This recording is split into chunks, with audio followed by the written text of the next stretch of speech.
Hello everyone. तो Q3 FY26 company analysis series में अब हम next company smart work coworking spaces limited का एनालिसिस करेंगे। ये company real estate as a service का काम करती है और ये company customised manage work space solutions provide करती है। इसका मतलब ये होता है कि ये प्री स्ट्रक्चर्ड ऑफिसेज होते हैं। तो अगर कोई कंपनी को डायरेक्टली ऑफिस के सारे इक्विपमेंट्स के साथ कोई स्पेस चाहिए होता है तो ये रेंटल बेसिस पे उनको देते हैं। कंपनी का मार्केट कैप है 5,034 करोड़। और हम इसके फंडामेंटल्स की बात यहाँ नहीं कर सकते हैं क्योंकि इसके फंडामेंटल्स जो स्क्रीनर पे दिख रहे हैं और जो एक्चुअल है उसमें डिफरेंस है। तो हम एक्चुअल फंडामेंटल्स की बात करेंगे और उसके लिए हमको इसके इन्वेस्टर प्रेजेंटेशन पे जाना होगा। तो हम इसके इन्वेस्टर प्रेजेंटेशन पे जाते हैं Q3 के। तो इसमें हमको पता लगता है स्मार्ट वर्क जो कंपनी है वो, अब इसके बारे में हम पूरी बात कर लेते हैं। अभी करंट टाइम पे ये 15.3 मिलियन स्क्वायर फीट एरिया को लीज किया हुआ है इन लोगों ने, जो QOQ 20% अप है। टोटल कैपेसिटी जो है इनकी 355K हो गई है, जो 21% QOQ अप है। इनकी ऑक्यूपेंसी लेवल 84% रहता है।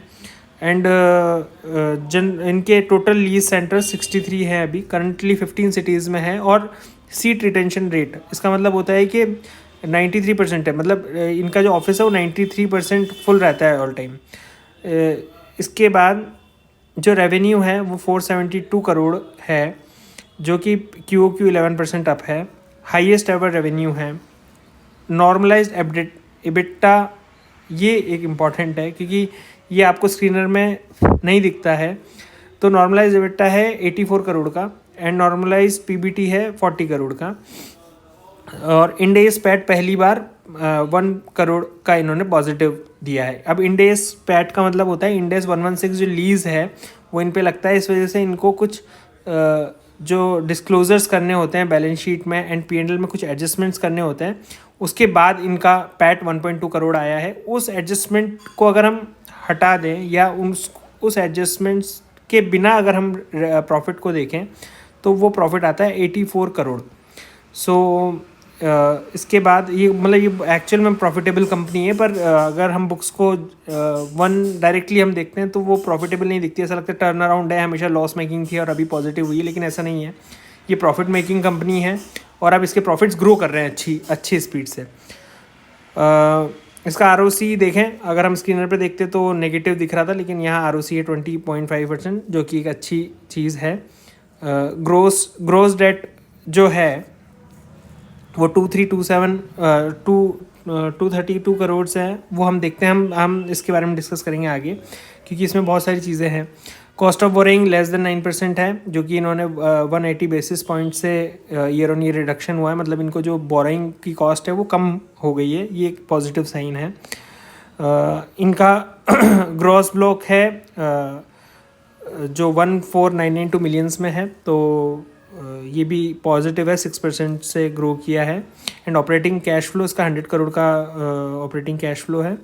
एंड एबिटा का और ऑपरेटिंग कैश फ्लो 1.2 टाइम्स है। तो ये किस किस में, non institutional landlords, enterprise clients, vendor partners and client employees. तो ये इस तरह की सर्विसेज ये पार्टनर करते हैं non institutional landlords and vendor partners के, और सर्व करते हैं एंटरप्राइज क्लाइंट एम्प्लॉयज़ को। आप ये देख पाएंगे, इन्होंने सब चीज़ें बताई हुई है। ये पैन इंडिया इन सिटीज़ में सर्व करते हैं और इन्होंने स्क्वायर फीट एरिया दिया हुआ है, इसकी ग्रोथ भी दी हुई है। हम आते हैं अब इसके, काफ़ी अच्छा PPT बनाया हुआ है इन्होंने, हर चीज़ बहुत क्लियरिटी से इन्होंने शो की हुई कि कंपनी किस तरह से काम करती है। अब हम इसके रिज़ल्ट को एक बार देख लेते हैं। ये इनका रिपोर्टेड फाइनेंशियल परफॉर्मेंस है।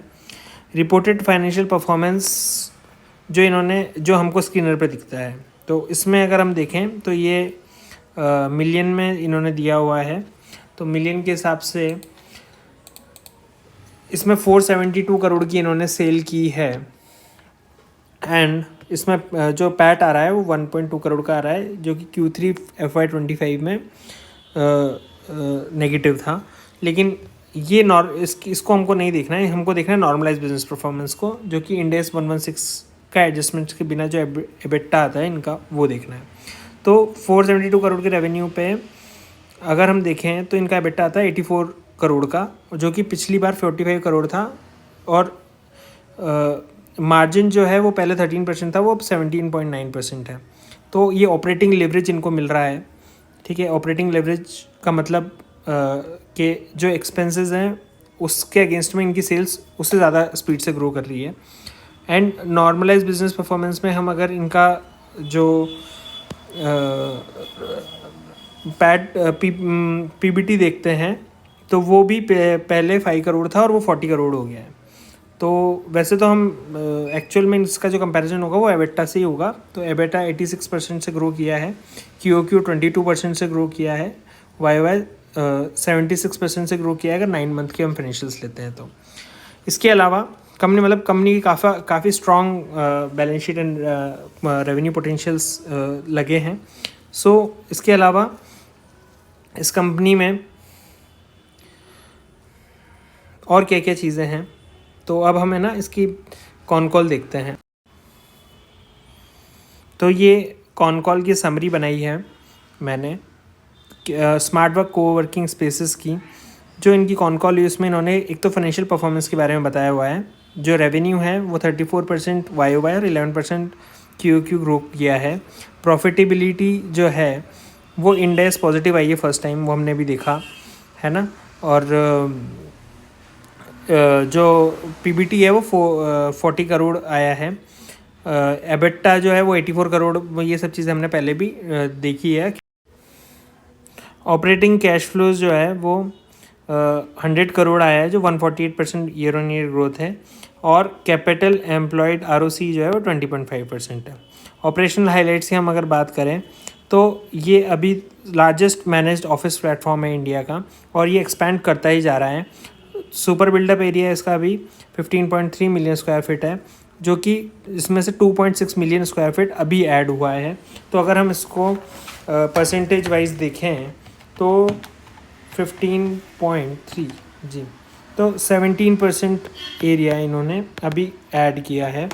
ऑक्यूपेंसी जो है वो 92% है, स्ट्रॉन्ग डिमांड को दिखाती है। इनका जो नेटवर्क है वो 63 सेंटर्स से 15 सिटीज़ में नॉर्थ और वेस्ट इंडिया में इनका मेनली प्रेजेंस है। रिटेंशन रेट 93% है। बिजनेस ड्राइवर्स क्या क्या हैं? 90% रेंटल रेवेन्यू कम आता है फ्रॉम एंटरप्राइज क्लाइंट्स एंड जिनका हायर लॉक इन पीरियड होता है। GCC इनका एक ग्रोथ इंजन है, 15% कंट्रीब्यूट करा है। GCC क्या होता है, इन्होंने ग्लोबल कैपेसिटी सेंटर्स बनाए हैं, है ना। उसमें वो बहुत सारी चीज़ें प्रोवाइड करते हैं और ये कंटिन्यूसली इम्प्रूव करता जा रहा है। तो GCC मार्केट मतलब ग्लोबल कैपेसिटी सेंटर्स में इनका 15% रेंटल रेवेन्यू हो गया है अभी करंट टाइम में। इन्होंने एक स्मार्ट वेंटेज प्लेटफॉर्म निकाला है, जिसके थ्रू ये AI के थ्रू बाकी अदर सर्विसेज, मैनेजमेंट सर्विसेज भी प्रोवाइड कर रहे हैं। सप्लाई एडवांटेज जो है, लार्ज बिल्डिंग और कैंपसेस इनको मिल रहे हैं, है ना, वो अच्छा है। इसके अलावा डेट प्रोफाइल जो है, कॉस्ट ऑफ बोरिंग उन्होंने 9% से लेके आए हैं, जो कि पिछले साल से 180 BPS कम है। मैनेजमेंट क्या बोल रहा है? मैनेजमेंट काफ़ी बुलिश है, 30 से 35% की ग्रोथ रेवेन्यू में बोल रहा है कॉल के अंदर। और लार्ज फॉर्मेट में इनको 83% का मतलब 83% सप्लाई जो इनको लार्ज स्पेसेस में मिल रही है। तो ये लार्ज स्पेसेस में इनको और ज़्यादा बेनिफिट रहता है। और दूसरी बात, रिस्क मिटिगेशन के लिए इनके जो टॉप 10 क्लाइंट्स जो पहले 39% कंट्रीब्यूट किया करते थे, वो अब 21% हो गए हैं। इसका मतलब ये है कि इन्होंने अपनी रिस्क प्रोफाइल को डाइवर्सिफाई कर दिया है। ये किसी सिंगल क्लाइंट के ऊपर अपना रेवेन्यू को नहीं रख रहे हैं, बाकी ये अदर क्लाइंट्स को भी सेम टू सेम टाइम पे एक्वायर करते जा रहे हैं। सो ये काफ़ी पॉजिटिव कंपनी है। वैल्यूएशंस की बात करें तो वैल्यूएशंस पे हम आते हैं। वैल्यूएशंस इसका एंटरप्राइज वैल्यू के हिसाब से होगा, जो कि होगा एबिटा, जो कि इंड AS के इफेक्ट के हमको पहले लेना होगा। मतलब इंडेक्स का इफेक्ट हटाते हुए लेना पड़ेगा, इनटू मल्टीपल होगा। और मल्टीपल जो होता है कोवर्किंग स्पेस कंपनी का, अगर एक मैच्योर कंपनी है तो उसको हम 10 के मल्टीपल पे लेते हैं, अदरवाइज़ हम 8 के मल्टीपल पे लेते हैं। तो करंट अगर हम इसका एब्रेटा मानते हैं 85 करोड़ इंटू 8, तो करंटली 680 रुपीज़ इसका वैल्यूएशन आता है। अगर ये 30% से ग्रो करते हैं तो 900 के अराउंड इसका मिनिमम वैल्यूएशन आता है फॉर FY27। ये हम एक कंजर्वेटिव अप्रोच लेके चल रहे हैं एंड हम मान रहे हैं अगर, क्योंकि हो सकता है इसको मार्केट 10 का वैल्यूएशन भी दे अगर मार्केट अच्छा हो तो। Thanks for watching and there is a disclaimer, I am not a SEBI registered research analyst and this is not a financial advice to buy. Please consult your financial advisor. Thank you.